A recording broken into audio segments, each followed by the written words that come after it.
Oh yeah, talking point platform, TTPTV. Oh yeah, Unale we pledge with love and loyalty to we sweet, sweet mama Salone. Now we all come together as well on for tomorrow. Now we go make Salone. Live on radio 101.7 FM, and we're live on DSTV channel 399. It's now also a special edition of the Sierra Leone Decides 2023 as we continue for look at the aftermath of the June 23 elections where Salone people then be actually go to the polls for go vote. Mina Elizabeth Momo. Me, your name now, Sonia Jeffal. As my colleagues said, it's not a special edition of Wake Up Sierra Leone. Sierra Leone decide, of course, we don't decide months ago, but of course, we will continue for the take on through for make we discuss around issues them or after life, after election, waiting life look like and all these things. But definitely this morning, we're going to forget some people in the studios. We're going to can discuss about the heavy rainfall in the country right now. Perhaps we're going to forget some experts there with it in terms of climate change. We get forget somebody from the National Disaster Management Agency, where these people are added out as an emergency people away. If something outbreak, these are the people away they reach out to immediately for me then go respond. And then of course we get for reach out to our meteorological agency as well. These are the people that they predict the weather. And then we get for get some CAN SL as well. Where are the same consortium people that they work heavily for ensure for say disaster during when it's not happen. And most importantly, we get for get somebody from the police as well for can discourse about the 1 year of the media. So even as we carry on with the program, first off, we get one story we put together by Rona Jumorovia, one of we colleague as the IG, to actually take 1 year in office. They will see waiting at some of in achievements, in successes and challenges as well. A year ago, William Fayasel was appointed as Inspector General of Sierra Leone Police, succeeding Ambrose Michael Suvula. Appointed months to the country's general elections, he was charged with the mandate of leading the country's police force, an institution mandated to protecting lives and properties while enforcing law and order. A year into his appointment, what has been some of the reforms made so far? I want to thank God first of all that I've been in office for 1 year, but I started my tenure on a rough ground, especially looking at events of August 7, 8, 9, 10. Yes, but to me, that particular moment, it proved two things. It was a test of my ability to work with my colleagues in the Sierra Leone Police Force and also to work with other partners in the security sector. No matter what happened at that time, we were able to overcome that one. And the other advantage about those events was that it gave us a picture of the threats looking as we move forward to the elections. Because that one gave us a clear picture of what we are going to expect as we are approaching elections. So that was how it happened. But moving forward after August 10, it has been well as far as I'm concerned, and even I think members of the public can attest to the fact that it has been well after August 10. We made a lot of adjustments. We made a lot of, we dropped a lot of activities which helped to improve the general security situation, which is now very quiet and calm. Well, when I assumed the office of Inspector General, I did a SWOT analysis of the organization. I identified certain needs which have to be met. Basically, I can say I looked at training as a key component as what was actually happening because I saw a gap in the knowledge of our personnel. Recently in 2021, we did massive promotions and people were promoted into the ranks. That promotion was not followed by corresponding trainings for them to fit into the ranks. So I saw that gap. So therefore, one of the key priorities of my activities was to work on training packages and working with our development partners and government support. We were able to drop lots of trainings in investigations, family support, public order management, especially when we are now approaching elections. So we dropped a lot of election security trainings. All of that one was geared towards the outcome of the elections. Having looked at training, I also looked at innovation because we have been able to move the organization to go a little to use technology. One of the first things I did was I made sure, for example, in the Western area, all our patrol vehicles are installed GPS in all of those patrols. That is why you can see that the response time for the Sierra Leone police to incidents has improved, because every vehicle is on GPS. It can be located at any time, anywhere, and it's also connected by way of telephone. So if something's happening at Berry Street, it can be reported to the control room, and then the nearest patrol vehicle can be alerted to respond to that particular incident. That's the second thing I did in innovation. Then I'll also built on the existing National Joint Operations Center to an extent. The six administrative police regions are now connected by way of technology, so that something happening in Kenema is reported directly to Freetown. We have the center at Moriton, where every report is collated in the morning. By 7:30 is on my desk, and it's on the desk of the operations officer also. So we've done that. And of course, we have a monitoring room at police headquarters where we have CCTV cameras. We've placed them in strategic locations across the city. So that will help us to see exactly what's happening at any point in time, where those cameras are. Then, of course, in the area of cybercrime, we have the second best cyber investigations unit in Africa after South Africa, the one we have now at police headquarters. So we are able to actually use technology to help us in the fight against crime and the fear of crime. Then, of course, I looked also at infrastructure, where we have lots of unfinished projects when I came in. So I paid attention to those ones, and I was able to deliver on most of the projects which were unfinished, including accommodation for our personnel. Then, of course, welfare stands out very clear. Those issues of rice supply, there was a backlog of 7 months. That one was cleared. And of course, we also looked at securities about communication and transportation. Some of these things I'm mentioning, they are not my personal things. They are a product of government intervention. If you look at our strategic development plan, we have five strategic objectives. Three of those ones which enhance our performance are actually are delivered by government. So, but the point is, I stayed focused on those ones which we can deliver as an institution, and then where government has to intervene, I pursued that one thoroughly, and government intervened, and we were able to deliver on those ones. We received, for example, before the elections, when I came in, actually we had a challenge of mobility, but with government intervention and my pursuit, we've been able to work on that one, been able to overcome the issue of transportation. For now, we can say all our 36 police divisions can boast of a roadworthy vehicle. That is what helped to what we did for the just concluded elections. Then, of course, we have just received like three fiber boats to facilitate our operations in the riverine areas. Then, of course, we have also set up our radio station, which will give us access to the wider community. We have a radio station running on FM 91.1. It is based at Kingdom. We've just launched that one. So all of those things I did so that it will improve the service delivery of our personnel, because service delivery, effective service delivery is an outcome of all of those things put together. These successes, however, have not come without challenges. Highlighting some of these challenges, IG Fayaselu noted the lack of cooperation from the public as key. The greatest challenge is the lack of cooperation from members of the public, those ones we deal with. You know, we are here to maintain, we are law enforcement people, but sometimes you have issues.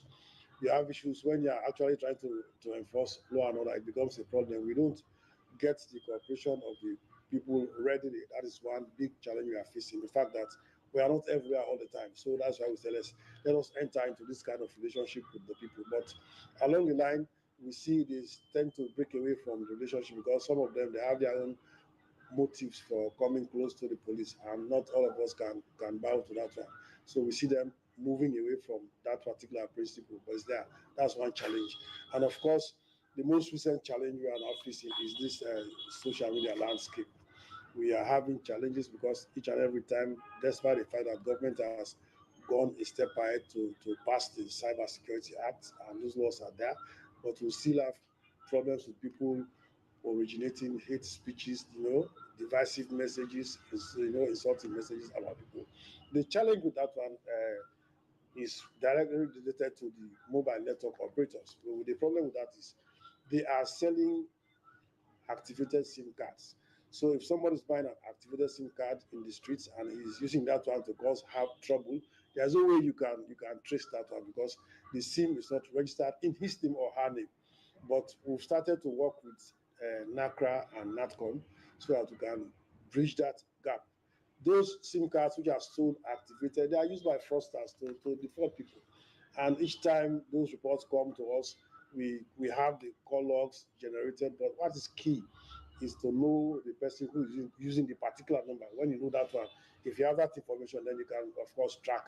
But like I said, I made mention of the cyber investigation unit at headquarters. And like I said, it's the second to South Africa in Africa. Through that particular investigation unit, we've been able to track many people who are using those SIM cards to actually cause trouble. The misuse of social media of recent has become a major challenge and a threat to democracy in Sierra Leone, especially in the area of hate messages, misinformation, disinformation, and incitement. But how do the Sierra Leone police intend to address this challenge? We have also decided to occupy that media space. We have set up a strategic communication unit, which is integrated. Integrated simply implies it involves ONS, the House LAF, and the correctional services, all of us in the security sector. We have set up a strategic communication unit. We are also going to occupy that landscape. And occupying the landscape, we are also going to use or need the input from bloggers, people who can, well-meaning people who can look at information on social media and recognize the fact that it is not correct, it is fake, and then they can counter it. We are doing that one. And secondly, we are going to enforce the cybersecurity laws. The laws are there, it's clear. Even when you forward fake message or hate speech, you are criminally culpable. So that's what we are going to do. And then we are going to engage community engagement. We are going to engage the community for them to know that yes, spreading fake information on social media or even creating it is not nice. So those things we are going to do. Enforce the laws, occupy the space, which we are going to the space, and then of course then we engage people for them to know that you cannot do this. That's why most times you see our community relations department in the streets with public megaphones disseminating different messages at different times to the communities. Yes, we have. I can say confidently that we have because it's been a long time, for example, we have not recorded like armed robberies because crime actually is a social phenomenon. As long as people live, people exist, people stay in the community, crime is always there. But the fact that we've been able to control the rate at which crime is being committed, it means we've been able to live up to our core functions. We've been able to protect people and their property. We've seen that severally. For us, we are maybe the only institution in this country which has a disciplinary regulation which was passed in Parliament, and we can take tough actions against our people. So for us, what we want from the public is not just to make such huge claims or allegations against our people. We want them to come forward with the evidence. If you have the evidence, in our regulation, everything that you do which is an infringement has an attendant punishment. And for those cases, we dismiss people where we have the evidence, where we prove in our own discipline court. Our court is different from the normal court. It's not for you to prove beyond reasonable doubt, but it's just a balance of probability. So if it is very probable that yes, you collected bribe, yeah, we will dismiss. We've charged several of our colleagues. We've taken them to the ACC. They've dismissed them. Some have even been to jail. We've dismissed our colleagues. We don't condone improper practice within the rank and file of the organization, but it keeps coming. So we will appeal to the public.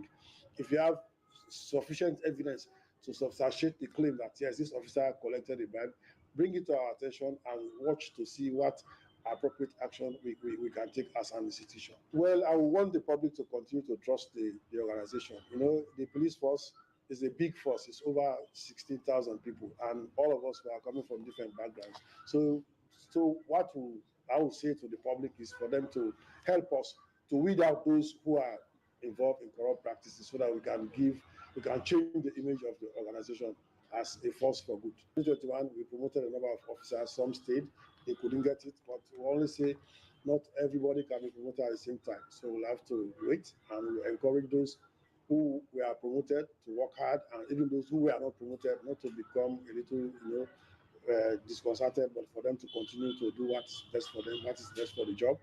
and expect that at any time from now they'll have their own share of their efforts. I expect a bright future, not only for the Sierra Leone police, but for Sierra Leone as a whole, because the country is on a very good trajectory. So what I would encourage everybody to do is to support whatever effort that has to do with developing the landscape, Sierra Leone, where we live. We don't have any other country. We have only one Sierra Leone. I don't see myself at this age running away out of Sierra Leone to go to any other country. No, I can, but I will not go. I rather prefer to stay and die within the country. I want to make my own contribution. I don't want posterity to judge me, say, where were you when this thing happened? So let us support the country. Let us look for a brighter future. Always be optimistic. Don't ever think that all is lost. All is not lost. Interestingly, I'm not a comedian. I'm a law enforcement officer. So comedians are laughing up and about, but me, I'm law enforcement. But that's my nature. Naturally, I'm a very quiet man. I'm a very quiet man. But I thank God. I look for people to help me to loosen up. But I do smile. I do laugh. I do go to social functions. But that's what people feel. I will not take myself to be everywhere laughing just like some street boy or some comedian. I'm not a comedian. I'm a police officer. While dispelling negative perception from some quarters of the public towards the Sierra Leone police, Inspector General William Salone assured the public of an open hand to fighting lawlessness and instill law and order in the country. Ronald Jomorovia, AYV News, Freetown. Okay, that's now be the IG, now Salone, where we get Inspector Selu. We actually be the talk on achievements, in challenges, and success within the 1 year. Yes, we actually don't have. Yeah, you know, Lizzie, to be honest, for me, I go actually go on for congratulate the police team, especially for the fact that within this period, now media one be present and during election. Election is a very crucial time and all these things. But for me, you know, resources and we been being part of the election through the whole process, we see the great contribution we Salone police then put. It wasn't 100%. There was small kuskas, little there and there, but so far so good. They did well because I even meant for understand see what they work with different security sectors. Then they be telling for say or make them go tough and make people not go get that kind of fair, so they not be give them any form of arms such as gun and things like that. So they were just there in their uniforms and all, but of course, when necessary, when needed to, they be get forget their arm things. So I think they did well. It's rather unfortunate not they are this morning. Yeah, and even when they talk, just he mentions the way one of the things the way notice the gap in knowledge in some of in personnel, and he also ensures say they organize training then for get the personnel then for know and filling that knowledge gap there. And of course, like how you say, we see and during the elections period how professional they actually carry themselves, and we can actually say kudos to them. And like how you mentioned, even though we for being get media one for actually come and talk about the IG in time in office, but unfortunately, not able for come. And also another thing we mentioned, or we me take note of is how actively the police actually don't they use the media. And yes, it mentions that they also get a robust media engagement at the moment. And even before elections, when AYVB they do SL Confidence, when I've been a show for actually check on how Salone people they prepare for the elections, and also get the election management body there for assure the people that of a free and peaceful election. We've been get an interview with the IG, and he will also tell you about in strategies before then. He reach out to Salone people and be assured and say the police go do all waiting them for do for ensure say that period they actually peaceful and then conduct themselves professionally. Yeah, very true. Me myself, I noticed, I observed like all that, and I make us see, they did very well for this election. Of course, like Mr. Selu, the IG, we can see on social media how people can make fun and all these things. But he's a very robust and strong man and all these things. And they focus more on ensuring that he do what he's supposed to do, such as in responsibility and duties them. And they don't do frequent press briefing for brief the media about activities there where they go on. Like I say, so far so good. It's not perfect. It's not totally uncorrupted or things like that. But they see changes, and these are the changes that they look forward to.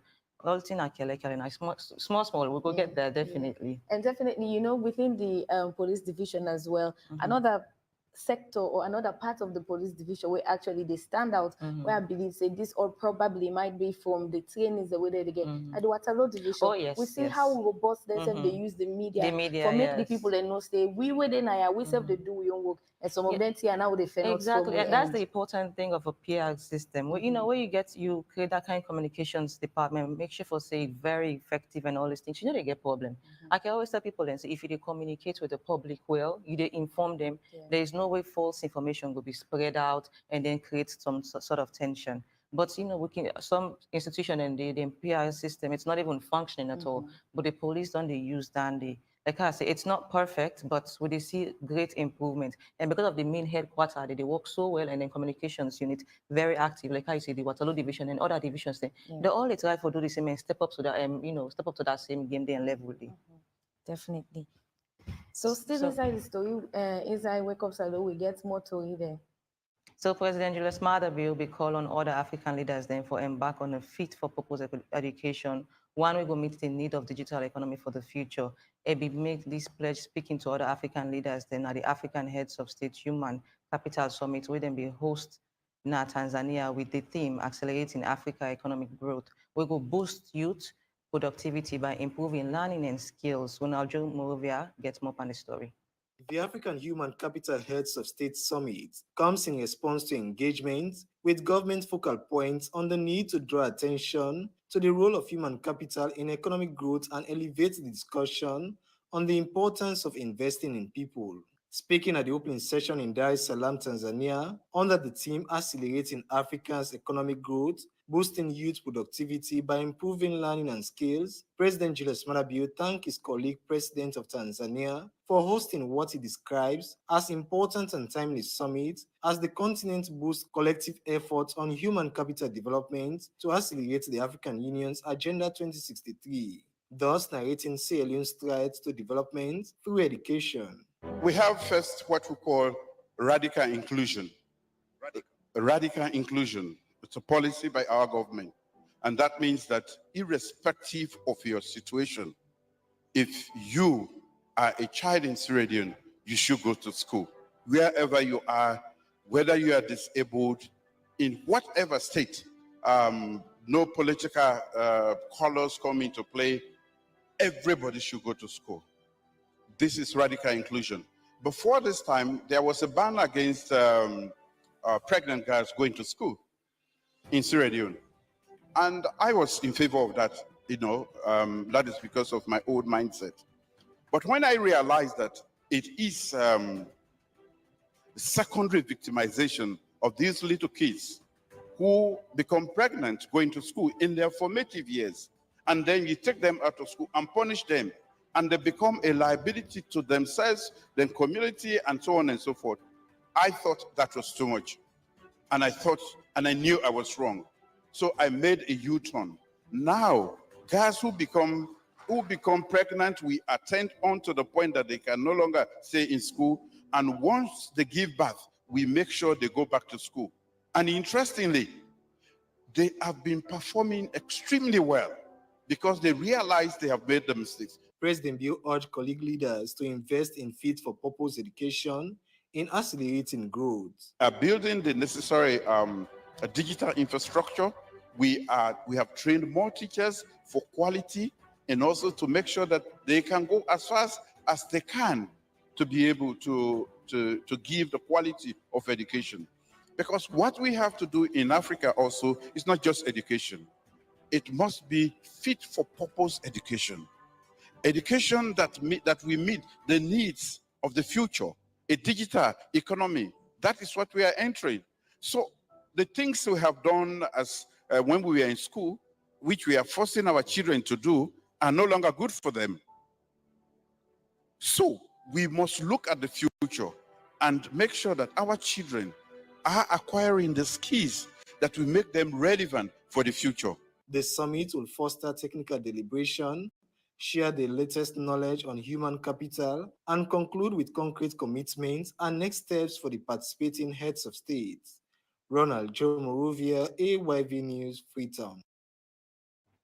Now, the ambassador and permanent representative designate to the United Nations Dr. Michael Imran Kanu don say Salone membership na the Security Council could provide an appropriate opportunity for support the work for make them break the culture of impunity through engagement and action for foster a culture of accountability. And he also talk say Salone dey carry with rich experience where go be a fine line for navigate peace and justice. Dr. Kanu be talk this where he be give in presentation on the current international situation and the role of the United Nations Security Council. Joseph Johnson reports. The workshop on Security Council Affairs organized by the Department of International Organizations and Conferences, the Ministry of Foreign Affairs of the People's Republic of China, held in Beijing, China, to share international perspectives on the role of the United Nations Security Council. In his presentation, Dr. Michael Imran Kanu, the ambassador and permanent representative designate to the United Nations, shares Sierra Leone's vision for a sustained global peace. Sierra Leone's vision for sustained global peace and security is inspired by 7 priorities, rooted in its firm commitment to international cooperation, based on the multilateral rules-based order, and a reformed Security Council that provides for equitable representation across all regions of the world. The primary aim, as captured in its vision, is partnership and representation to maintain peace and security. This is based on the full acknowledgement of the primary role of the Security Council in the maintenance of international peace and security, and the belief that the intervention of the Security Council in conflict prevention and in conflict situation should be decisive and timely. It could be recalled that Sierra Leone secured a non-permanent seat at the UN Security Council in June 2023, a seat the country first served in from 1970 to 1971. Sierra Leone ran under the theme Partnership, Multilateralism, and Representative Approach to Sustain Global Peace and Security. Recalling the country's experience, Dr. Kanu outlines how Sierra Leone is positioned to help in maintaining international peace. The efficacy of using the instruments of peacemaking and peacekeeping in maintaining international peace and security through preventive diplomacy is best illustrated in the context of Sierra Leone's experience in ending a civil war some 2 decades ago. Sierra Leone, a former host country and a troop contributor, is therefore in a position to use that experience in collectively working to effectively strengthen the Council's peacemaking and peacekeeping operations.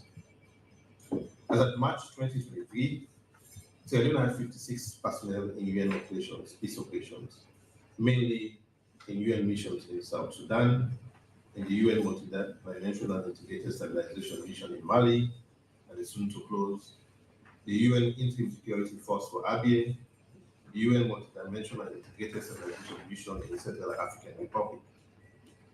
Algeria and Sierra Leone are key proponents of greater cooperation between the UN and the African Union in peace and security issues. Ending his presentation, Dr. Kanu says Sierra Leone's membership in the Security Council will provide an appropriate opportunity to support the work to break the culture of impunity through engagement and action to show. In today's court updates, the presiding judge in the case, the state versus Saidu Nalo and 5 other in court number 1, on Justice Adrian Fisher, been advised both state councils and other council for accused person for be mindful of the officer of the court for allocate more of their time for expedite the matter. It be also make mention for some of the evidence and unnecessary but go be this countenance. We reporter Albert George when we court reporter get more details. The first accused, Saidu Nalo, in the case the state versus Saidu Nalo and 5 others, has continued his testification in court number 1 in Freetown. And his Fairfield company at any point in time took the government of Sierra Leone to the Supreme Court of the state of New York in respect of any breach of this contract. No, not to my knowledge. Not the time when I was there, because it was difficult. We had to prepare on several occasions. Even though I didn't have the chief is right, and you are not aware, so you have to proceed. Yes, like I was saying, I'm not aware of any time when Mr. Joseph or his company the government of Sierra Leone to court. There was a particular time they wanted to do so, but we prevailed on him. We exercised restraint.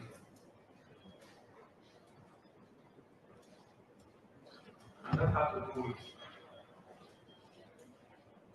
delay in payment,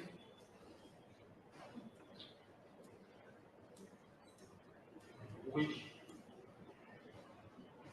we described as firstly very untimely and not in compliance with the contract agreement. The presiding judge in court number 1, Justice Adrian Fisher, advised both state councils and councils of the accused persons to be mindful as officers of the court to allocate more of their time to the case for a speedy conclusion. And it is in everybody's interest that this matter is completed and a verdict reached sooner rather than later. That is not to say anybody is under any compulsion to rush to the point of missing vital evidence. But notwithstanding, the point being made is where it is necessary to leave evidence to establish or to defend the accused persons, certainly we're open to that. But where some evidence is not necessary and will only waste time, I think we should be mindful as officers of the court to ignore such evidence. We've been here since 2021. We understand what the issues are and where it is necessary to lead evidence fine. Where it is not necessary to go into certain pieces of evidence, then I don't see what mileage is achieved to do so. We all have the indictments before us. We know precisely what the accused persons are charged with and what is required to be proved or disproved. We are aware of that. So I just want to let all of you know that we're going to have to put some extra effort into this case. Not rushing you, but putting additional time to make sure that we don't carry this on into 2025. The case was adjourned to the 23rd of August 2023. Albert Church Sheriff. Now, the Council of Churches Sierra Leone, CCSL, inside the third interim report on the just concluded multi-tier elections, they urge for immediate face-to-face meeting with the election management body there and elections observer for make them resolve all outstanding issues that will relate to the election. This and more, now then we get inside the interim report on the June 24th elections. Joseph Mambu reports. Council of Churches Sierra Leone, CCSL, organized in 1924, is a communion of 18 Protestant churches existing to corporately address the issues facing contemporary society from a united Christian perspective. The council, as part of its functions, observed the just concluded multi-tier elections and, as required, has released its reports concerning their observations on the elections. Reverend Canon Rogers writes, consultant of CCSL, says the report does not talk about the credibility of the elections because there are still questions to answer. We are aware that the whole function of election observation is to enable the people of the country to believe in the process. And by believing in the process, accept the results as credible. That is why, if you watch the statements we have produced so far, we have not talked of the credibility of this election because there are still question marks. Reverend Canon continues by assuring the public that, as constitutionally required, the final report will be out in September. So what we've done now so far is to present to the public the process that we observed throughout, like the late opening of polling stations, like the maintenance of order and that sort of situation. We've given a sort of process report. And now on that report, we're going to build up later on. We are by law expected to submit a final report not more than 3 months after the elections. The report contains findings of the council before, during, and after the elections, and as captured in the report, the council holds firmly that if overcast clouds on the results are cleared, then it can be concluded that the multi-tier elections of 2023 would have met international standards of free, fair, and peaceful elections. According to the report, what CCSL has done so far is to present to the public a process report which will be followed by the final report in September. Joseph Adumambu, AYV News, Freetown. The Electoral Commission for Sierra Leone been done clarify allegations making around that His Excellency the President Dr. Julius Maada Bio in government force a national returning officer and staff for announce the June 24th election result. Assistant Director for Media and Communication, now the ECSL Christopher Jones say the commission in the press release been making very clear to public that suggested claims of that nature by misinformed person on social media now malicious and dangerous to democracy of the state. We'll report Meteorological get more on the story. The Electoral Commission for Sierra Leone, as an entity responsible to conduct elections in the country, has issued out a press release on some of the post-elections issues, stating that the commission is proud of its service to Sierra Leone in delivering one of its best service to Sierra Leoneans by conducting one of the most credible, inclusive, transparent, and peaceful elections since the reintroduction of multi-party democracy in Sierra Leone, while thanking the government of Sierra Leone for honoring its responsibilities to finance over 90% of the cost of the election process. Assistant Director for Media and Communication at the ECSL, Christopher Jones, on laying emphasis on the issues of rumors making rounds on social media about the National Returning Officer being under duress to announce the result by the President, Dr. Julius Maada Bio, and his government is totally false and is a threat to the peace of Sierra Leoneans post-election. The statements going on social media that went viral, a video stating that the Chief Electoral Commissioner was on a gunpoint, was on a duress by armies sent by the President of Sierra Leone. That has never been the case. It's malicious, it's baseless, it's fruitless. At no point in time has any of the ECSL worker or commissioner, or not even the Chief Electoral Commissioner, was placed under gunpoint.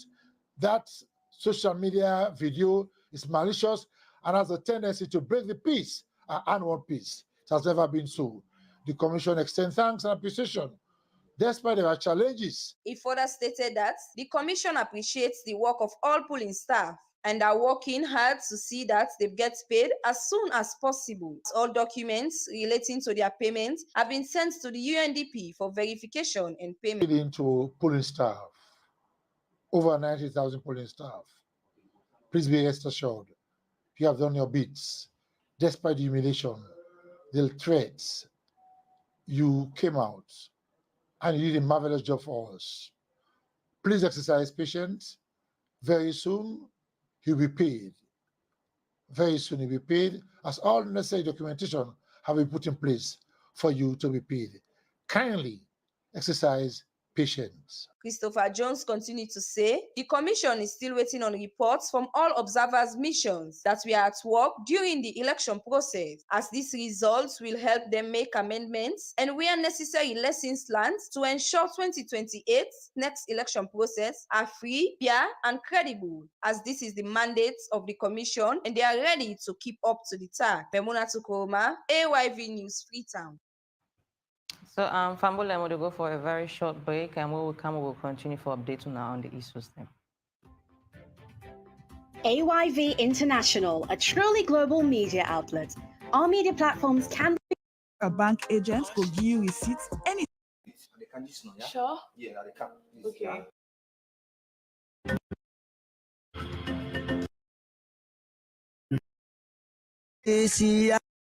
So far from the beginning of the rainy season. Well, thank you so much for the opportunity. AYV, of course, on behalf of the management and, of course, staff of the Sierra Leone Meteorological Agency, we're almost always grateful for this kind of platform. Mm-hmm. But for start with, I'm pretty sure this is not the first time we'll be on this platform. Mm-hmm. The Sierra Leone Meteorological Agency, as we all know, now the government body that one day will deal with weather and climate change issues. And at the same time, now the institution down there as well, where they provide information across the agro-meteorological sector, across the marine sector, the aviation sector, etc. So in summary, you will look at the Sierra Leone Meteorological Agency as a life-saving institution. But that said, just brief history. This agency was actually established by the British, over a century ago. When the British left in 1961, of course, the government of Sierra Leone took over and became known as the Meteorological Department. At that time, it was a department under the Ministry of Transport and Aviation because of involvement, not the aviation sector. It will interest a lot of people for no say. The air traffic control at the Lungi International Airport in Lungi is manned by the Sierra Leone Meteorological Agency because the know-how, the technical know-how, for plane, land, and grab, now we provide that information in the aviation sector.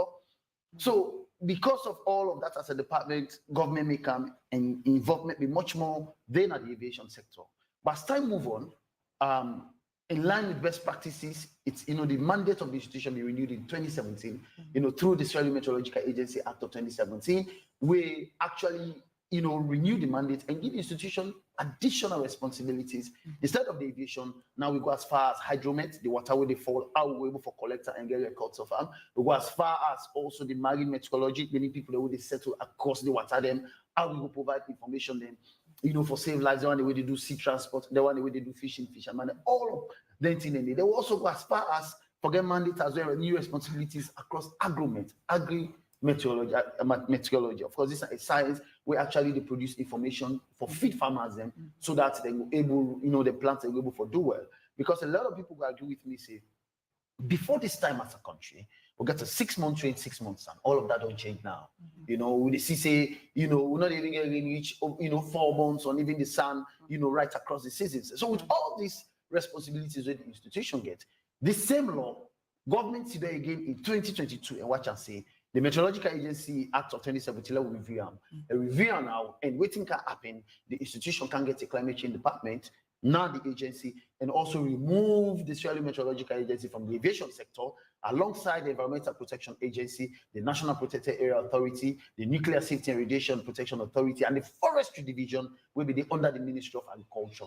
All the one there, and they place them under a standalone institution under the Ministry of Environment and Climate Change for provide oversight. But all of these that I've said, and in tandem with what we do every year for ensure say, we not only mitigate, but try for deal with the issues the way they arise inside the rainy season. Every year, the Sierra Leone Meteorological Agency, they release what we refer to as seasonal outlook or seasonal forecast. What's in a seasonal forecast? This is a document they actually release every year where they give you detailed analysis of what you will expect during the course of the rainy season. Mark you, a lot of research, a lot of reports that will come out over the past 5 years and even in the last 2 years, don't they point to the vulnerability status of a country? How we vulnerable in a third most vulnerable country to climate change disasters across the world, according to the AR5, the Arctic Report 5. So with all of these, where don't they happen? For this nation in preparedness and also for able to respond, the institution every year they release this seasonal outlook and they get key information the way they carry. Okay, so Sally, you don't highlight about the communication aspect of it, for inform people. Apart from using the media, because then also they follow on our page, they see how frequent are the updates almost every single day about things, them on our findings and all. So which other methods and we can use for inform people then? Well, we get quite a lot of methods, but before I really come to that quickly, so along the line, we release the seasonal outlook this year on 6th May, and we'll get key risks that we'll actually pick out. One thing we'll pick out, we'll say at the beginning of this year, the rainy season, we also get for experience, which they refer to as long dry spell. What's in a dry spell? Dry spell is a period during the course of the rainy season where rain will come today, it will take 2, 3, 4 days before you see rain again. And then they get implications on health. How and why? Whenever rain can 1 or 2, 3 days, one day it takes 2, 3, 4 days at the beginning of the season, especially with a long duration, then what's how they can set on our drainages then, and waiting they happen, they serve as breathing space for what? For mosquitoes. So we also go further for say this year, we also get the risk of flash floods. Flash floods, of course, even though as per our analysis, we cannot say some say this year we're not going to forget plenty again. If I don't until we really don't come to a lot of other people then on social media, they ask meteorological agencies say, oh, we're not going to forget rain this year. But yes, they get rain during the course, will they get plenty again? How? Are they saying the truth? But yes, when we talk this year, accumulatively, when you put the entire rain they fall this year, we're not going to get plenty. But we also get forget a period they call the JAS period. When at the July, the August, the September, we also normally ask the Iranians say, when we know we season, we can experience some kind of rain. So half or even 1/4 of all the rains that they can enter this year will come across this period. They will also go further for say this year we get early thunder and lightning. Me and say thunder and lightning. Now October normally we experience that. But don't begin to feel them from February on to now. We also we get the outbreak of insect and pest this year. Last year, in 2022, when we released the seasonal outlook, just 1 week after we release our talk, so we forget the outbreak of pests and insects. Now we get the issue of anthrax in Port Local. Where then for the first time they put coffee per goat and sheep and cow for move from one place to another. This year we released them inside May. A month after, we don't hear about the outbreak again of another disease among animal population like Liberia. And where Liberia they share borders. So take chances to what anything can happen. But I think some measures not being put in place for ensure say we're able for control and so we also look say this year, the beginning when we get sun, we get strong wind, dusty particles in. Yeah. Because we look at all what they do, go down data bank and look 30 years ago what they happened. And we come with them key risks there. But what's also important now that every year what would set the problems on the table, also they come with key recommendations. What do we do? Yes, these are the issues. But what do we do for ensure so we mitigate the impact of the rains? But largely with all of this that I have said, we get channels of communication.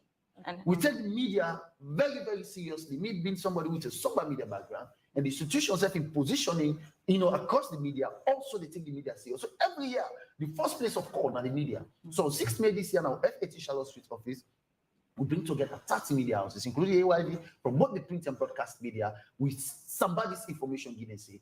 In and get the responsibility for taking out to pay. Why the media?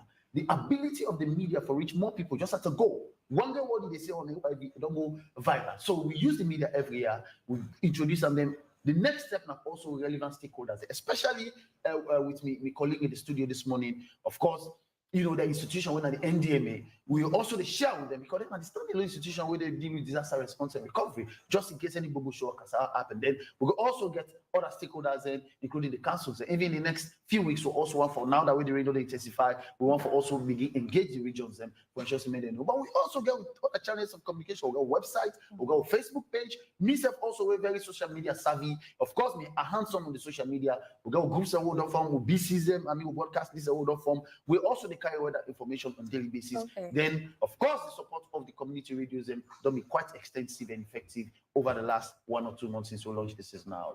Okay, Success. Before we come into the prediction, for this just period, we also mention, we also get inside the studio other gentlemen the way they come for April months for this discussion.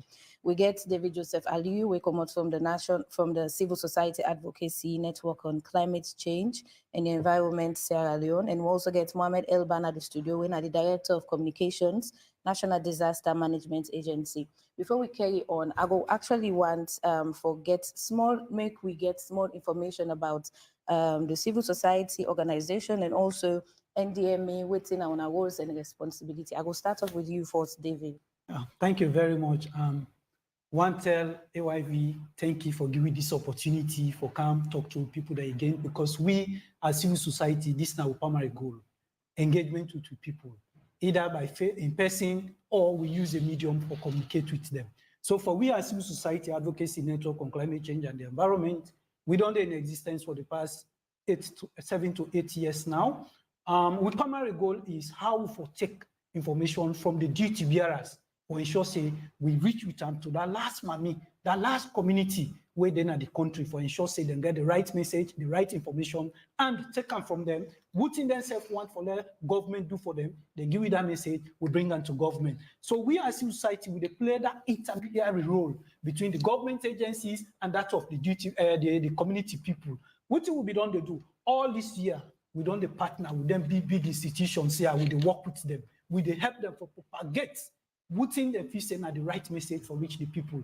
And also, what we do? We also monitor the activities. If we say they go correctly, we bring them to the say, this is what the people are saying. They go well, and this we self observe. How we go improve on them so that we all live in a conducive environment for better we as a country and as people of this great nation. So for we as civil society, our primary role is engagement, community education, and sensitization on climate change, health, chemicals and pesticides, because as we talk so now, we get, apart from climate change issues and also the flash flooding and rains in the rainy season, we get one key issue where very difficult to do as a country and we not take the right actions when plastic pollution.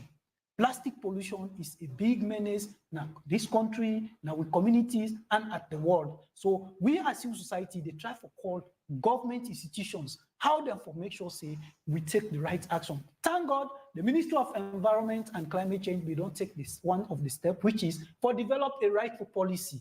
Yeah, so then don't begin take that policy, and we be the part of that process. We don't give your recommendations. And how enough for stop no one at the big offices, enough for stop at the big towns. How do we ensure that we take and right down to the community? Let them know their laws the day, because when they know their laws the day, then we will take the right actions and adhere to them. But if they don't know, then they do what they want no more. So we don't be part of it. And also, we don't work with Environment Protection Agency for ensure say now the other thing.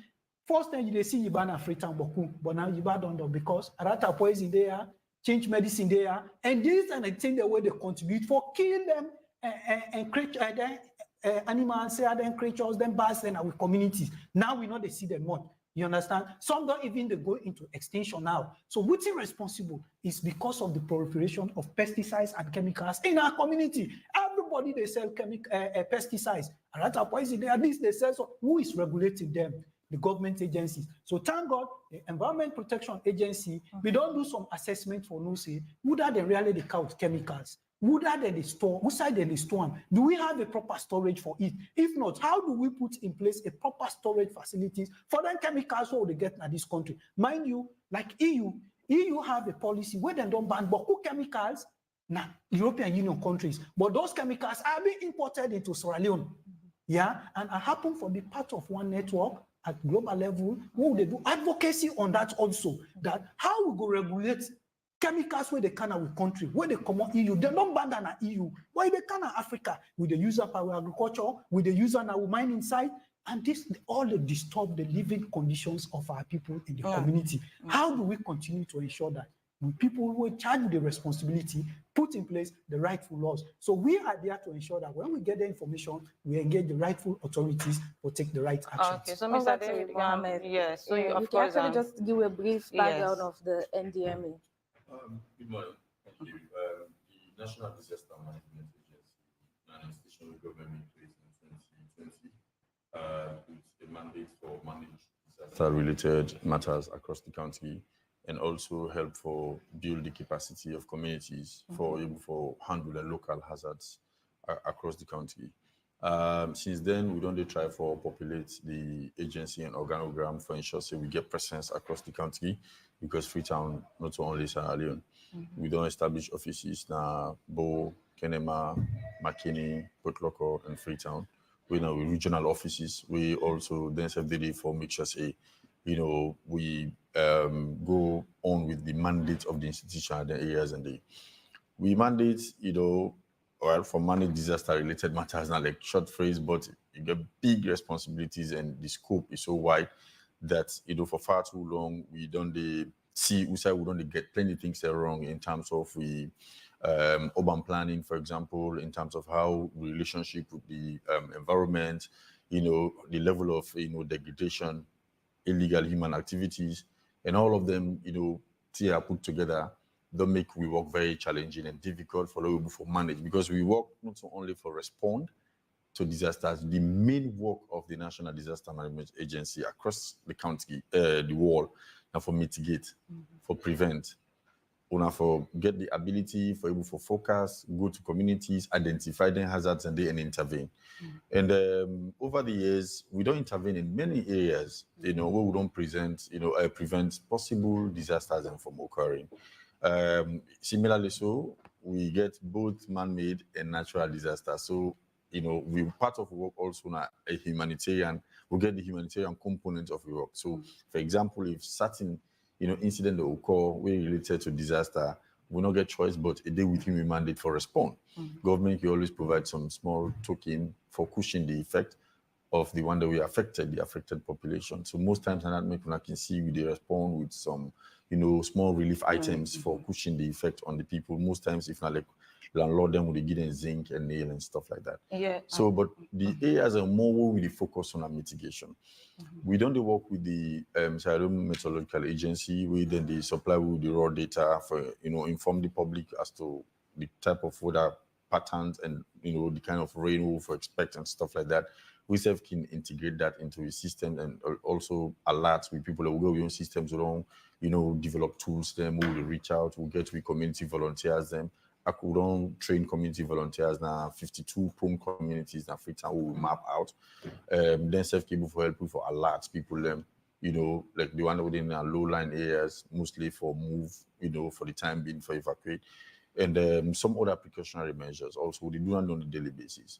Two key areas that we don't, I would just maybe because of time, I would just highlight so in a way now as a result of the intervention of the NDMA, make possibly most times what we prevent NTR from happening, people don't get to know about it. You understand? And the one day we don't know what happen, and people can really propel and because Salome, see we appreciate bad news more than good news. One at the Guma Dam. The Guma Dam, of course, we all know that recently the encroachment are massive encroachment and take place. So when they establish the agency, we pay VCD, we attention be drawn, by some residents around it. We go there, we look at the entire area. WFP in support you for do drone, assessment. Now the particular area, and we present them to the highest security level meeting. Salone, where the president also been there in attendance, and then they be attract the attention of the president so much that we all know how critical Guma Dam are a critical national infrastructure for Freetown, for example. They supply water to over 2 million people in Freetown. So if there is a dam collapse, God forbid, we all know the effect then they will get on the livelihoods or on residents in Freetown. So where we go there was an immediate, the president visited, there was an immediate establishment of a committee. We investigate, those that have constructed houses in that particular area, how they acquired and building permits, for example, and a land document. And now, as I talk to you, that committee we don't conclude and they don't present the report. There is now a new re-established buffer zone and a red zone for the protection of that dam. Okay. So, Elba, sorry. So, with the type of link from waiting, Mr. David BC with regards to waste management being the one of the main thing that would cause, flooding and such disaster and all these things. So, I want for know waiting at NDMA the relationship with that of Freetown City Council because recently the excuse me, the gutters that they flop na Pademba Road where and come excuse me, it did a flop and it all happened one time and then we do not see any actions being taken. It was difficult for vehicles then for move about, even people them as well. We get footages of that day. And then when heavy rainfall again, it repeatedly happened again. So I want to know what kind of relationship with NDMA and that of Freetown City Council. We get a very cordial relationship. Just yesterday now we interpillar coordination meeting with NDMA in hold, every month. The Freetown City Council was represented. The only thing as at now, the fact that they no get political leadership now, of course we all know why we are not one for getting to. But before now, we don't partner with Freetown City Council massively, and how effective is the fine? It has been very effective. So you find out over the last 3 years, we don't record floods. No doubt, there's no doubt about that. But the effect, the impact of those floods don't minimize greatly. And the reason why it minimized now as a result of then little interventions we don't do over the years. Now, we get a tool bank we will establish, for example. That tool bank, like places like Moaf. Now, the main side in our roads are Moaf, Kokube, then they come and can collect them tool bank there. We also give them some little support for always constantly clear every year. From November of every year, we begin plan for implement we flood mitigation strategy for the following year.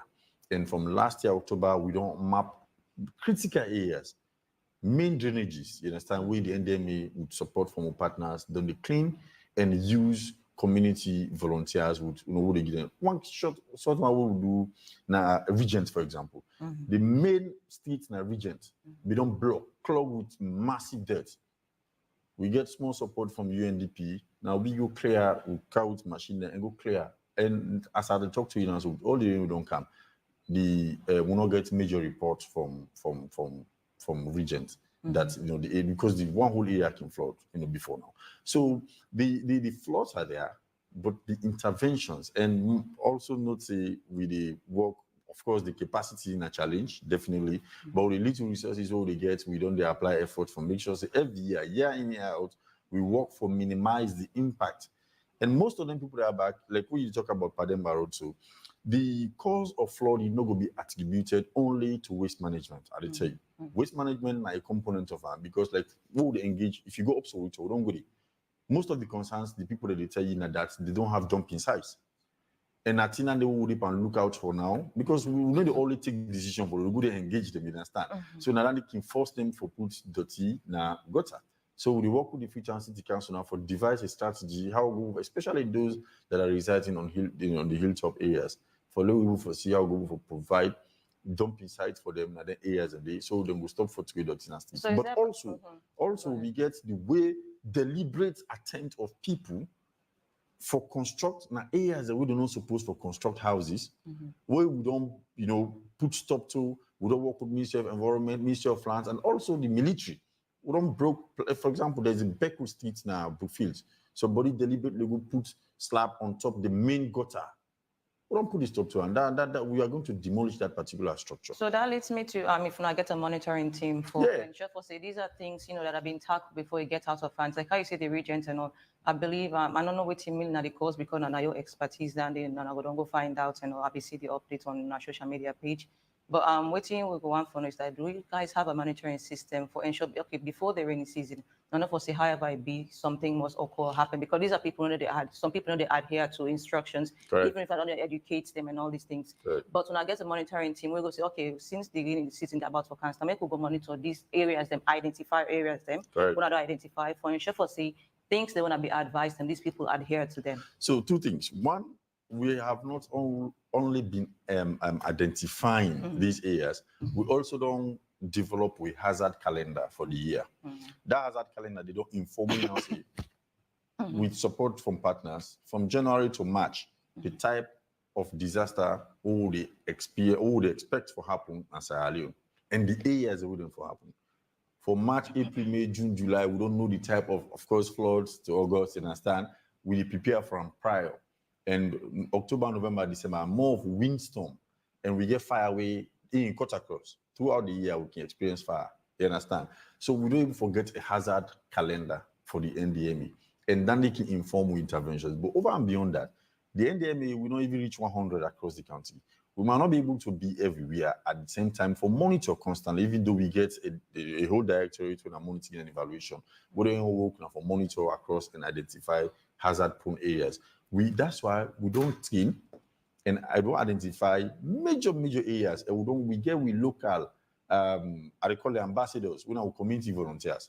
They are very marvelous. I want to use this opportunity for express with profound gratitude for the invaluable contribution they do to the work of NDMA without salary. And save for the fact that we can try for make themselves feel motivated for the work. Because constantly on a daily basis, we also engage community leaders, chiefs, head masters, and then communities and they. Now we are happy that then people and now they take upon themselves, and then communities and they for put a stop. And then if the person persists, like sometimes the person get political influence or they get power, then they go to NDM and we intervene. We use the appropriate ministries. We partner with other sector players, if at all it is beyond we for make sure say that particular construction they not go on. Okay. So it is not only left with the NDMA. We also work with community people for make sure because it is broad. Now broad areas. For example, we not go left now Aberdeen for no thing they happen na Kokube. Let me come over to you, Success. So actually tell we what's in the prediction because already we're inside July and inside this July we don't see already heavy rains where some man actually they say then carrying and even inside August we they say and even inside July we see some kind of thunder and lightning where it's so severe. Waiting at the prediction from the Meteorological Agency with regards as with the end July now inside August and September. Thank you. I'm pretty sure say we don't echo this, we don't resound down over the last few months. And one thing also crucial, apart from the prediction, is the timeliness of the information we release. Every year we ensure say before, because anyway you consider the raining seasons, every year according to what we get, the first drop of rain they experience are inside May. So every year between April and May, they give 1 month window where they release that information. Why? So that relevant stakeholders, such as the NDMA, when they drop that one day, when are then actually at the forefront of that one day, the Freetown City Council, and also the SLRA, because remember that is one thing when we said don't see on the missing, for some time now. We see where issues come up in 2017 in Motome. Preceding that year, of course, 2018 upwards, we see waiting SLRA be doing. Now they make, even before I come to the predictions, I still don't they also take this opportunity. I do them yesterday on SLBC, and I go do them back again on AYV this morning. That government also need for consider for bring back the national cleaning exercise, because the national cleaning exercise since 2017, we will get Motome incidents. We government introduced in 2018. We don't see a drastic drop in the magnitude of incidences that will happen in the country, all the western, especially the western area, especially Freetown. So I still believe, say, the only magic that because we clean the gutter, we as communications experts, and sometimes we talk also for bringing the issue of behavioral change communication. Like be part of the ways that we outreach and awareness is it. Because the habits of Freetonians, for instance, my brother Johnson outlined the root causes why people throw away dirty. Because you don't get dirty box in the area, not a justification for throwing dirty in the drainages and for everyone's sake. You also get ways that they do. For instance, I live in Grafton. But every morning, I live all the way in the east part of this country. What do they do? Every morning, what do they do? And they just say, they take a put a baby motoka. They are depositing points. Not everybody will do that. Not everybody get access. But if you're able to manage the dirty now you home, I should say you're not going to be able to create all these issues. But they risk them, particularly when asked about this year. Now we're in the just period. Reining in the system. Yesterday, reports come out through SLBC or not. I think AYV said for also follow up on that. Now dodo. That there is whether that's a mudslide or a landslide or what happened, but something incident happened at Dodo as a result of the magnitude of rain where they fall. We're now in at the just period, the July, the August, the September, and we know what in August mean. We know what can happen. We need to be prepared. We mindset get for be okay. We also get for follow the information where they come from the NDMA and also the Salone Meteorological Agency. But one thing we underline now that the work of the agency, we're a scientific institution and early warning institution. When we generate the information, we share with the relevant stakeholders, and it is now left with them for act on them. And apart from the risk of flash floods, outbreak of pests and insects, early thunder and lightning, long dry spell at the beginning of the season, and all these other parameters that we'll look at, and also a sharp drop in rainfall. There's a deficit in accumulative rainfall this year, and this is what they happen for consecutively 3, 4, 5 years. And every year we'll not get plenty again. In 2022, we'll get around 3,000 to 3,900 millimeters of rain. Before this time, 30 years ago, as per our analysis, right across the country, they get up to 7,000 or 8,000 millimeters, as the case may be. And don't they drop? Because mostly of what they refer to as either anthropogenic, meaning human-induced actions, how they interact with the environment, plenty things that hold the cost, they interfere with the foot of the hills, the top of the hills, inadequate, and of course, illegal building permits all over the country. People, they do all kinds of things. And even they can way out with the two with obsidian. I make in all of what we do, we come up with key recommendations. This year, one key recommendation: let we clean with drainages. We still get 10. We go into August. Let we clean with drainages then for ensure say we remove the dirty. Because if the water not get road for pass, a regular road, a fair road for pass, unless in your backyard or inside your parlor, because we don't see the incidents this year. So we have to act on that. Secondly, also, the Ministry of Agriculture, Surveillance and Monitoring Unit for Disease may also be on the lookout for outbreak of pest or whatever disease among animal population. We will also think, say, vaccination of animal population as well key. We also don't go further for, say, the Ministry of Health also for be on the lookout for the distribution of mosquito nets and also malaria drugs where necessary. Because we don't say this year, at the beginning of the season, there's long dry spell. We get days away, it don't happen even inside July. That we get days away in the country, they take 2, 3 days rain on the camp. This is the lead to breeding of mosquitoes. So the low-lying areas, the coastal areas, I mean the ministry also they on the alert for ensure say, share mosquito nets for able for keep people safe. And at the same time, key among all of what we are doing, I make it great for institutions like AYV. Now that want to popularize this. We cannot just develop information now the agency and keep them, but we also get for fair way how to popularize them because information is power. When you get more information, you're able to act on that. But amongst all of these, as we have said, there's only one way now to go. We are going to the rains, with God being our helper. Follow the Sierra Leone Meteorological Agency daily weather forecast will release every day. It comes out every day. There are BCs who don't set up when we get at the reach over 2,000 people every morning with a single goal with the BCs that don't set up in gadgets sent from the agency. And at the same time, with Facebook page, if you cannot come to us at our F18 Charlotte Street, you not get the opportunity for the part of the public WhatsApp groups. What do? Go on our Facebook page every morning. Just type Sierra Leone Meteorological Agency. I sure say there are a lot of people as well. We're not able to read the right, we're not getting facilities a day. Now, I mean, the community radios are also key. With special kudos to radio stations like the Sky 106.6. We also get, the Afri Radio, we get other radios and the regions there. Now make over time, I will take this opportunity again. For also, we want AYV for incorporate. Papa Navo, wherever you are, I should say you watch this program. We want for in April. Salone Meteorological Agency now the only meteorological outfit in the south of the Sahel, this part of the world, where all what they do now free of cost, because that is how government wants it. And that is the arrangement. Most advanced countries, the meteorological services are paid for. But we don't do a free of cost. A lot of media houses, yes, we know you need incentives for come on board because you said you get to go on the cost. But let me start somewhere. Information that I've been trying to do some research some time ago. I tried to talk about how do we ensure compliance for let people to actually take ownership of the information what they provide.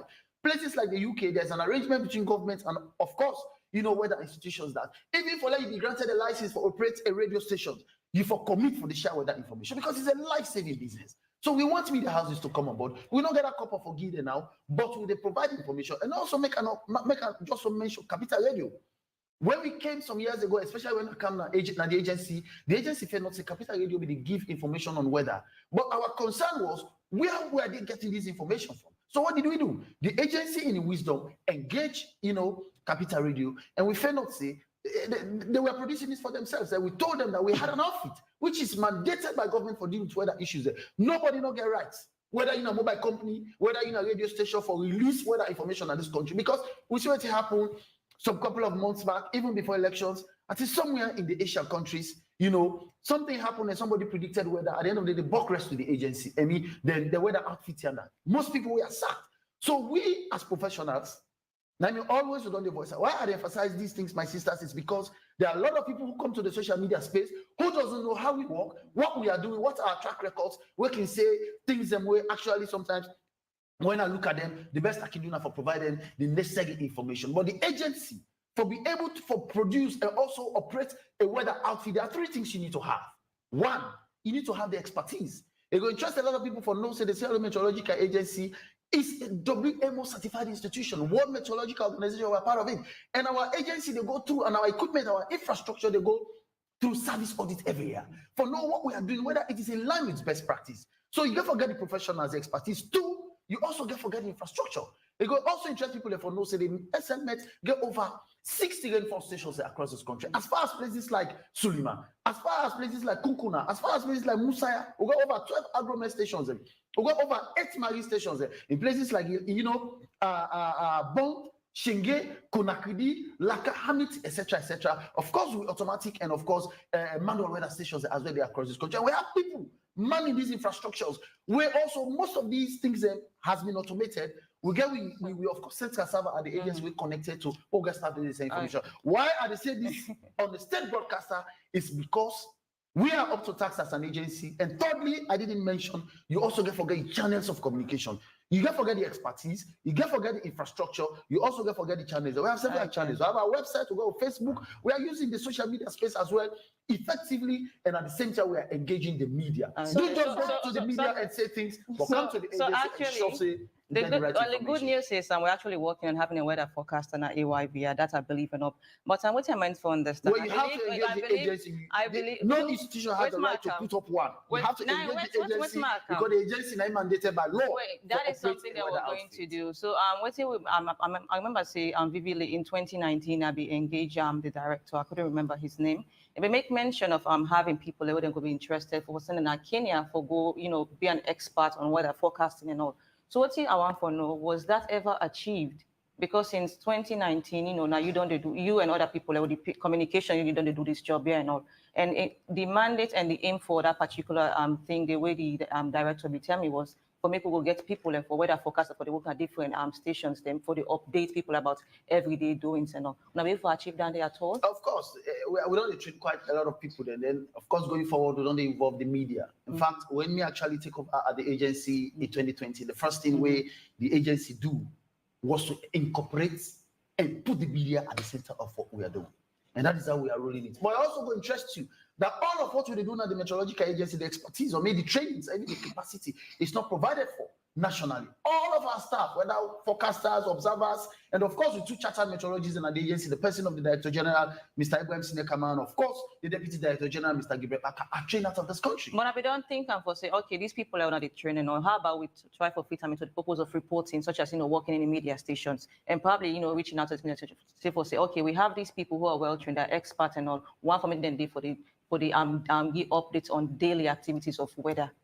Was that ever thought of? Yeah, it's achieved. We've trained since 2020. Every year they train over 30. No, not gonna the media, and that is 30 exactly media what houses. you No, want. just ask. You can speak to. We get with Anchor. We get, of course, people in everywhere. If you actually ask inside AYB, they will tell you say every year SLMet they train over 30 or more media houses, both regionally and also, nationally and regionally, on what we are doing. For instance, if you they follow Skyward 06.6 every morning, you have the lady who presents their program in the morning, Khadija Jallo, that is that. She's been trained many times over the years. I'm sure there are staff also from this agency. If you talk to Mustafa, I think there are staff here we know. Of course, Afri Radio, Justice FM, SLBC, Star TV. If you ask, there are people who have trained for bringing them up to speed with what they do. Because waiting, they don't miss it over the years.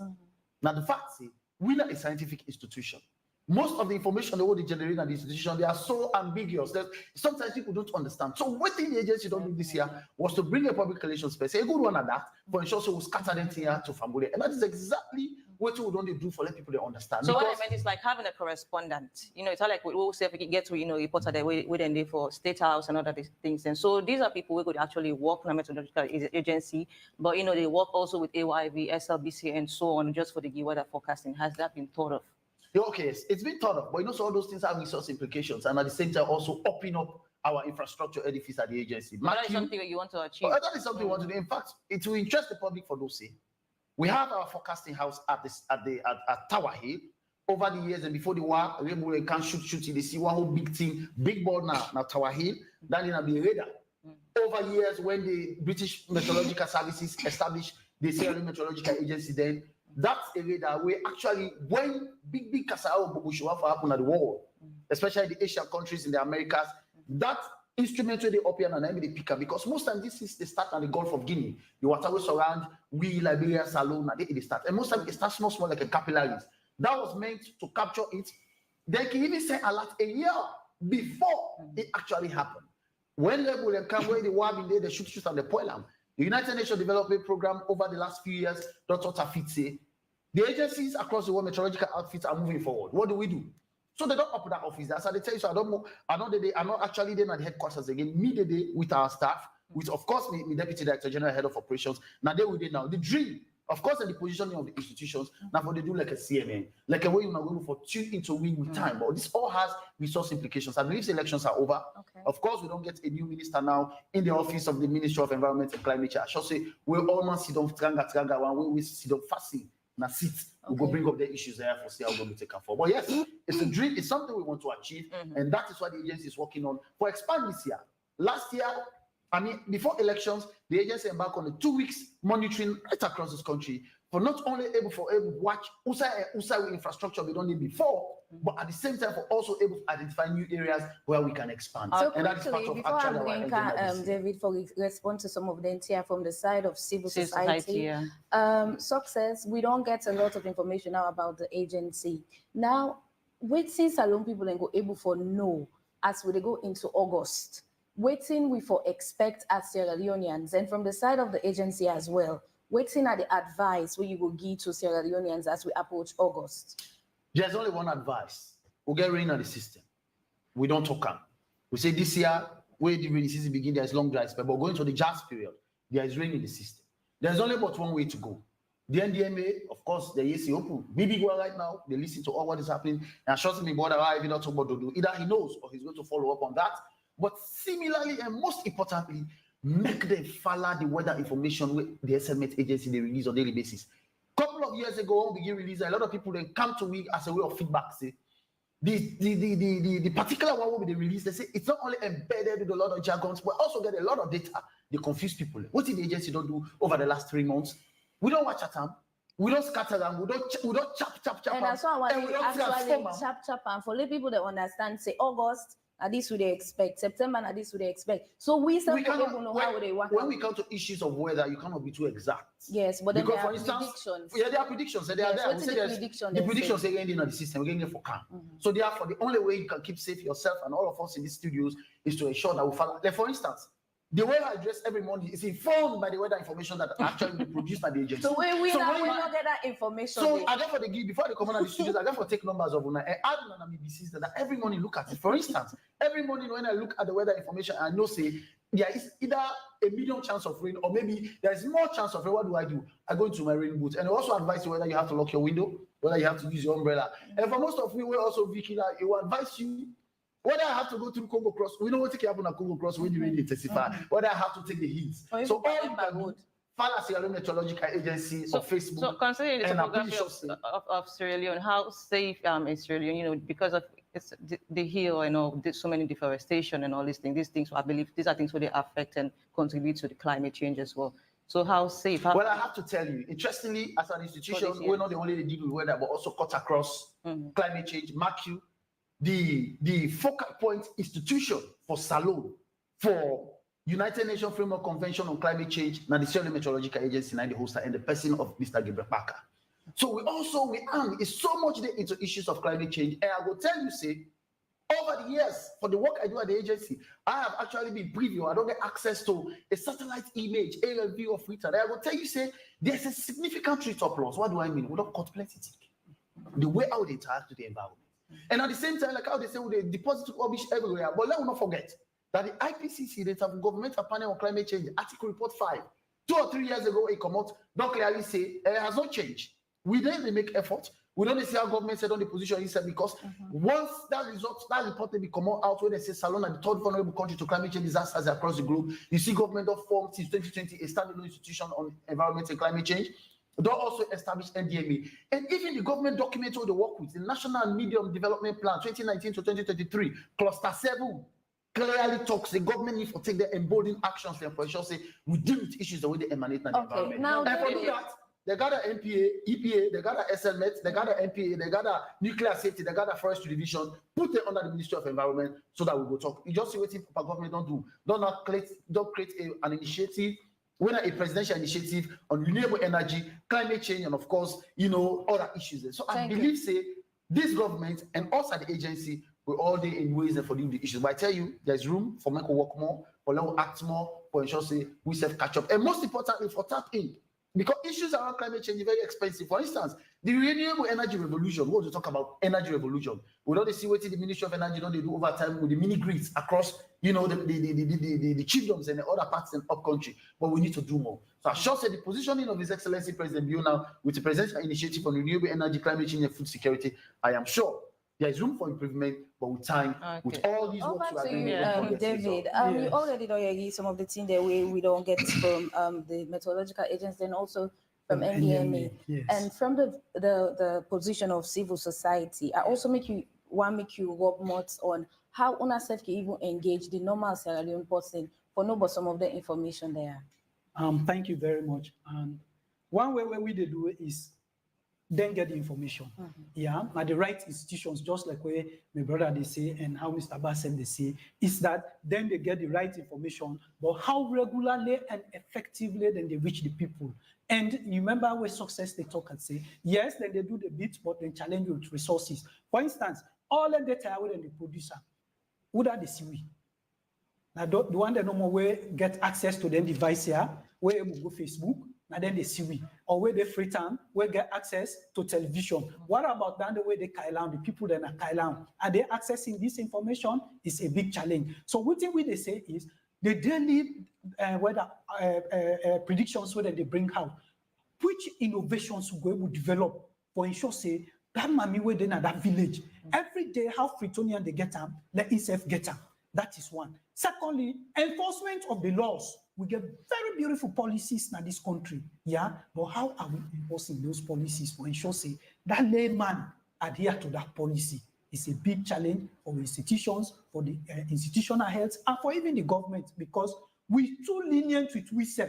For instance, they don't outline all the challenges in relation to disaster and in relation to the weather situation. We don't know say now, yes, July, August, September, again for me, we dey expect heavy rain. And now within that period, all the disasters we don't get. Now within the periods there, we don't get any disaster.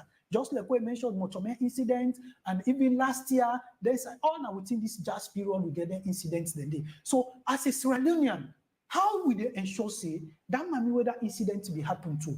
We go meet and ensure say you be there last year, this incident happened to this your brother, this your sister.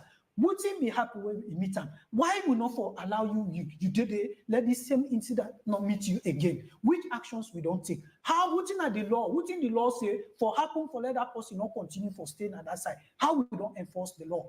The brother be mentioned on the issue of behavioral change. And at then we can kind of where they engage the community people, where they talk to them. Yes, government gets a lot for do, but you serve as community people. Yeah, you get that small one way they play, which is you get that your small action where you for take. For instance, waste management. Yeah, how will they generate with dirty in our houses? Will they mix up all put one inside one place? We know they sort with dirty. By right policy, we say they put the food waste for the separate, not different plastic. We get them things that put on different bottle differently. So that man where they collect the dirty, where come, you don't say you don't separate them. That food waste, you can use them. You dig small hole in your backyard, you put on there, you don't develop a compost, it serve as a fertilizer, you do your backyard garden. You understand? But we know they do that with the mix up all. At the end, we don't want to pay. Everything government for, we don't use this communist pattern business that everything a government for doing, we don't want to pay for dirty. Government gets a challenge and through the councils, which is, for instance, inside Freetown City Council, all will be nowhere now, be deposit inside, they don't sell all. People are not build house all day. So that layman, yes, he gets a challenge, but not to excuse back. He gets a responsibility. He go allow dirty flop in room, in house. No, if he gets small, City Council we don't count tricycle initiative. These are all innovations for ensure say we manage waste. How will they utilize them tricycles for ensure say that with 2,000, 3,000 things they know there, yes, possibly they don't say don't go 5,000 now for bad. It's challenging. But if you really they manage yourself well, you are able to address that. So we as a society, they come in as intermediary for tell and say, yes, even though we the knock government and back, yes, you don't do well, you don't do well. Them back where as small rain car, pull dirty, put them.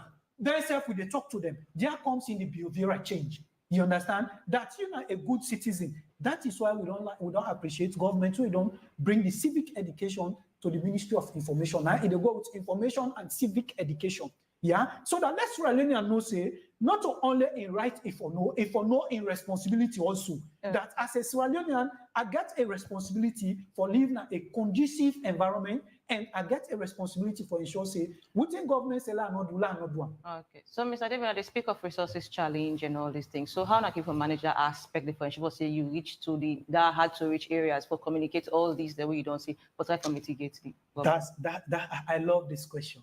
It's challenging for us as civil society. Mind me, we know they get every subvention, like the government agencies where they get money. If only you don't use your brain, you engage the right people, you write, you find English, you put them on paper, you go to. If you do all work, if you not get who knows you again, or identify, say this man get potential, and they do a lot, how we able pushing and small for go. Of course, like Met, NDMA are not engaged it much because they are just in new institutions. But Met, we don't do from the day where they as department, from the past 3 directors where we don't do, I don't do always engage them. They hand tie.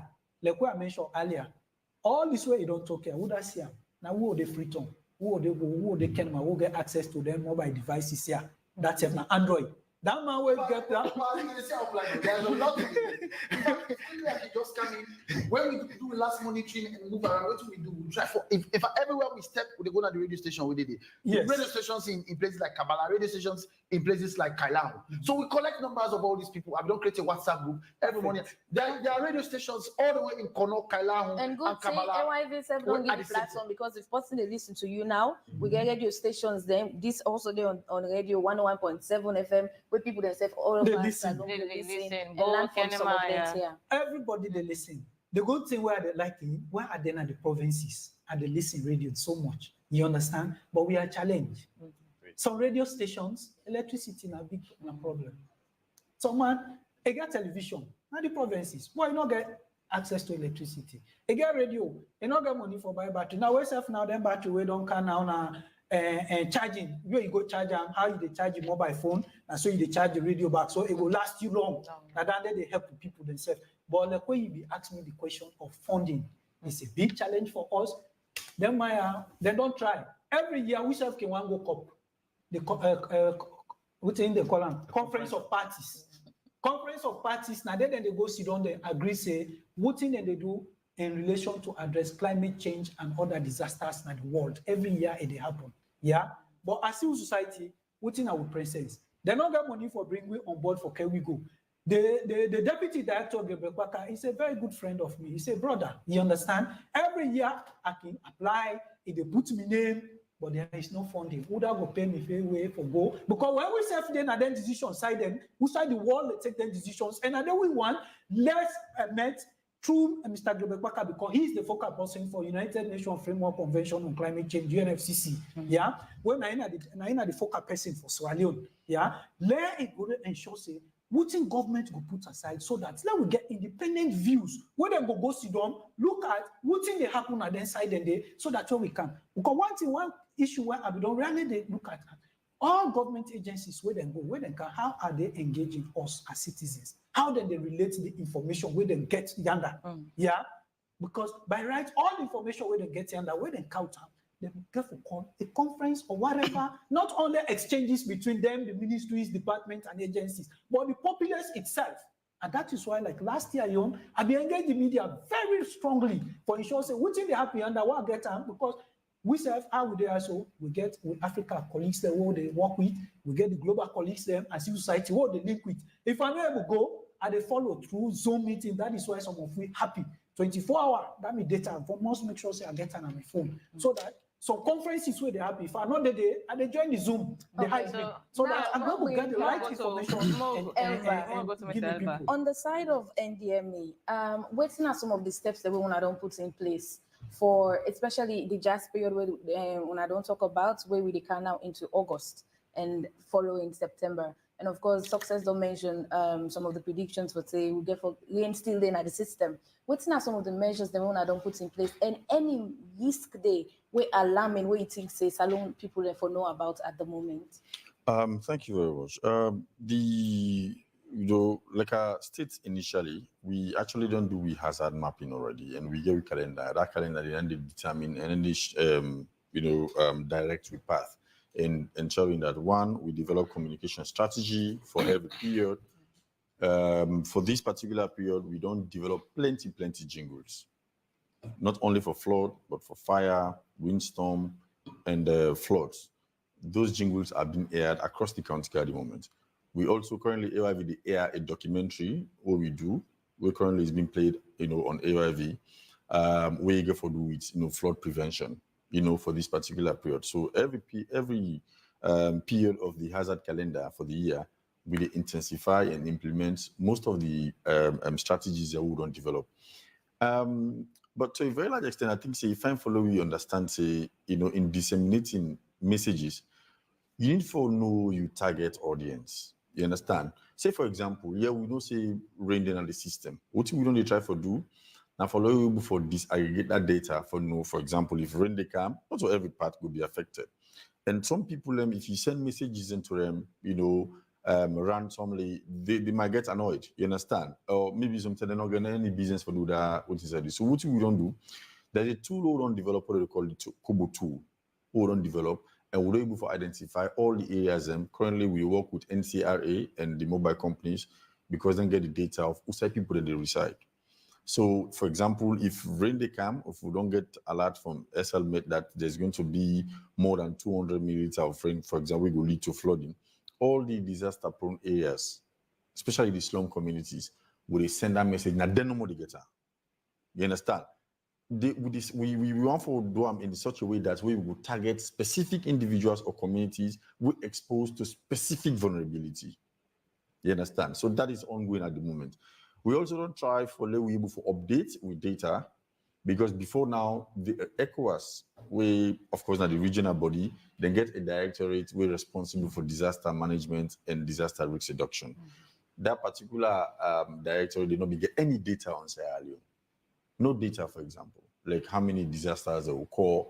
And at that ECOWAS can always use, one, for do goodness to member states, for allocate resources to member states. And because from when we start 2021 to date, we don't update and ECOWAS get data, disaster data for Sierra Leone now. So NDMA don't expose to a massive amount. We now flood, post-flood recovery assistance. We get for CAM, we plenty of people that we affected in 2021 get for benefit from it because of the data we wouldn't make available. So we get for be very, very specific in one, analyzing the data, and two, the targeted population. Internally now, we also don't try to the Directorate of Risk Reduction because these are very important components we get for do to work. We don't establish that the newly constructed Freetown International Airport, the Aeronautical Search and Rescue Center. And now we don't establish a unit now we office.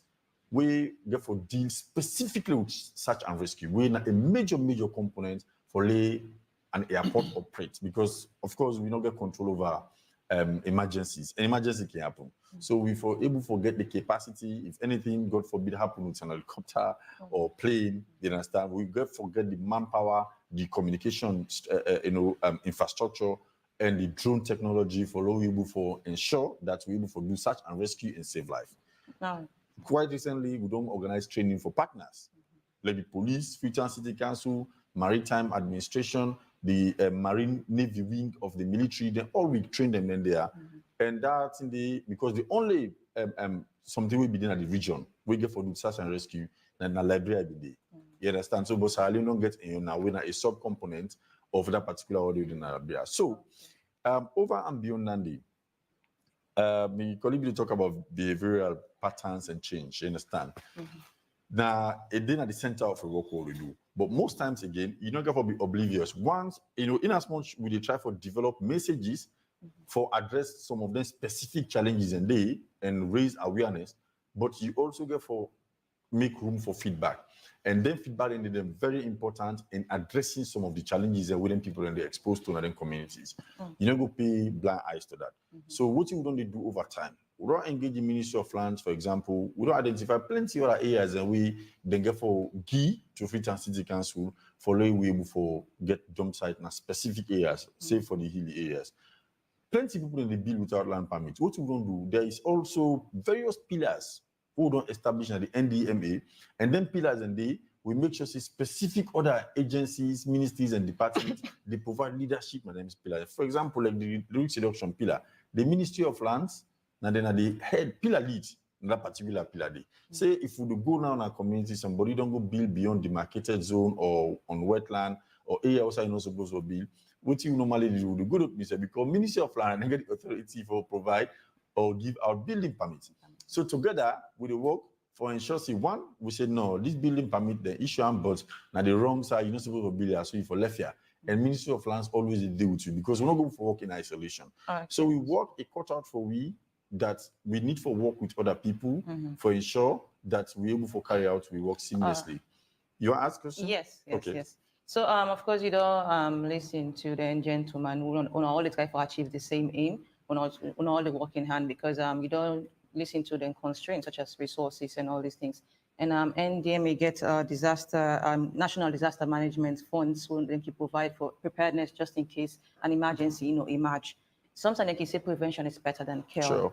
Has there been any thoughts of, probably these people are all the time for achieve the same goal, different agencies all the time for achieve the same goal. Has there been any sort of thing like a relationship where okay, these are people who not all they work with, come together and probably listen to them constraints, which is fun. So instead of go save funds for just in case something outbreak, how about trying to use those funds for try for prevent them from happening? Well, so I don't think about, any way for the help in terms of resources for different agency or organization that would work for achieve the same goal. To start, let's put this into context. Yeah? The agencies where government they establish them. Probably yes, there are financial constraints, but they're exposed to some resources, and government can always try, even though probably something what normally finance can approve, not only in the GI, but they will must try for CC and spread them across. You understand, for them augment their activities. So the disaster risk reduction account, it sits with the NDMA, sits with the office of the president. So most times when the incident happen, we they go on the field and do assessment and collect data and write and submit the data to them. And there is also a plan with the Minister of Finance for established, because this is not a recommendation. We currently don't try to roll out a whole disaster finance policy. We will depend right now, you understand? And one of the recommendations from experts that we will get from the World Bank, we don't support you for develop that disaster risk financing policy. Now that we need to get a standalone account with government supposed for big, or if they get small thing and put in the event, like especially if we get a major we go overwhelm as a country or the national emergency issue, situations. So government will go to that, and the government will go start for fair money. Those are funds with government in touch. You understand? Like for example, like the motorman issue. You know, C23. You understand? This is not a requirement across the globe at the camp. So most times, what we don't do at we own level now for partner. We don't get MOUs with plenty institutions with our NGOs, some NGOs, some local NGOs, and international NGOs. We get plenty MOUs with them. Goal, the support we, you understand, because they feel say routine would they do, they are interested in it, and we don't present compelling concept notes to them and proposals, and always in kind of support. UNICEF the same thing, UNDP the same. I believe say most of them, like UNDP, they support other institutions, and we, themselves they work towards the same, achieving the same objective. So the issue of finance, you understand, the enemy, of course, is not averse to the fact that we have a partner, but we have also get financial constraints. I must tell you that, understand? So what normally we can do now for make sure, say, we don't only rely on government subvention, but also find or devise strategies for reach out to partners. We go support with activities and complement government efforts in managing disasters in the county. So on the whole, I think say we did on the right trajectory, as a government, as a country, and as institutions, you understand, we're on the right trajectory for me, because before now, some of the basic, we sign up to conventions, global conventions on climate change, managing disasters, but we come domesticate and locally. There's nothing to write home about, and we don't make progress. There are challenges amongst states, you understand. The issue we get for do with land degradation, for example, we don't try to see how we go for formulate policies and for enforced compliance, you understand, in areas where if people go against certain things, how we go, but again, you understand. For example, like demolition, you cannot just go and demolish, a house without court order. You understand? For like the people that were in the slum communities, you just can't go there and say, I'm going to take you off the slum communities. There are a lot of intricacies we hover around relocation. You understand?